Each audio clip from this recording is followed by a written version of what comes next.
Marouane Bereni reste toujours introuvable. Soupçonné d'avoir percuté une jeune femme et son chien devant une boîte de nuit de Mâcon, l'ex-acteur vedette de Plus belle la vie est activement recherché par les autorités.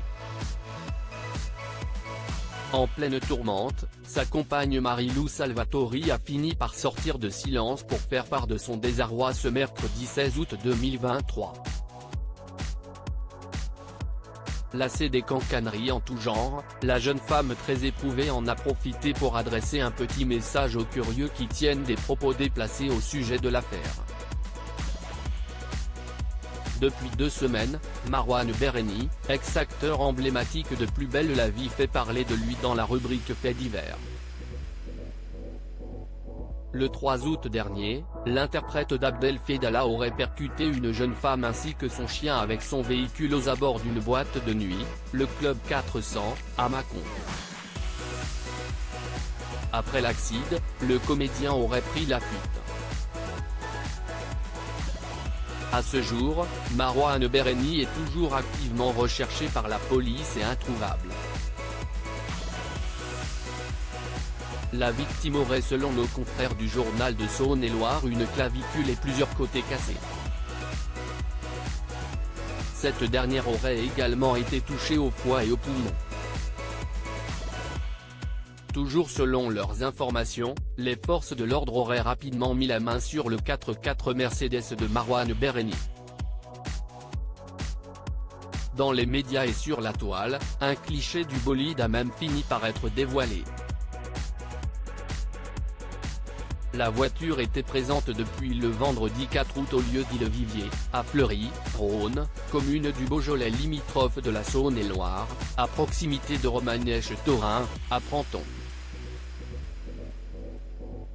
À l'avant du véhicule, la trace d'un choc important. De plus, les proches de Marouane Bereni n'auraient aucune nouvelle de lui.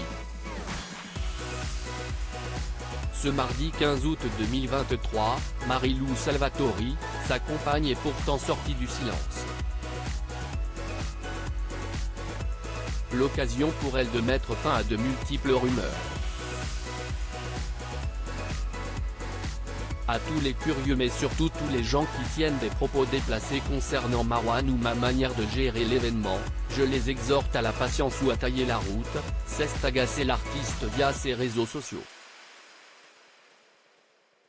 Et de compléter non sans amertume, Instagram est une fenêtre mais nullement le reflet de ma vie privée ou de mon monde émotionnel, qui ne regarde que moi. Et de conclure, nous sommes tous dévastés et inquiets, et je vous demande de respecter ce lieu d'intimité.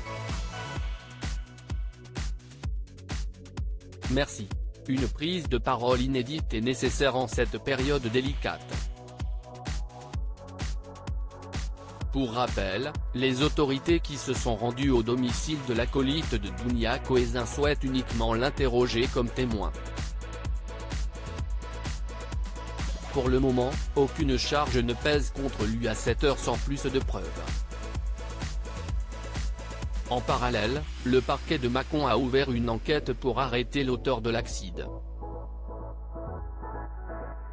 Quant à la victime qui a été prise en charge par les services hospitaliers, elle a écopé de 28 jours d'IT.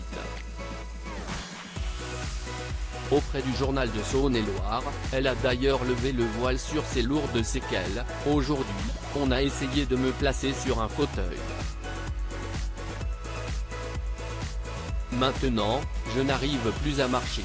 Ayant quelques souvenirs du choc, la femme fauchée les a également évoqués dans leur colonne, le véhicule avait largement le temps de s'arrêter ou de passer.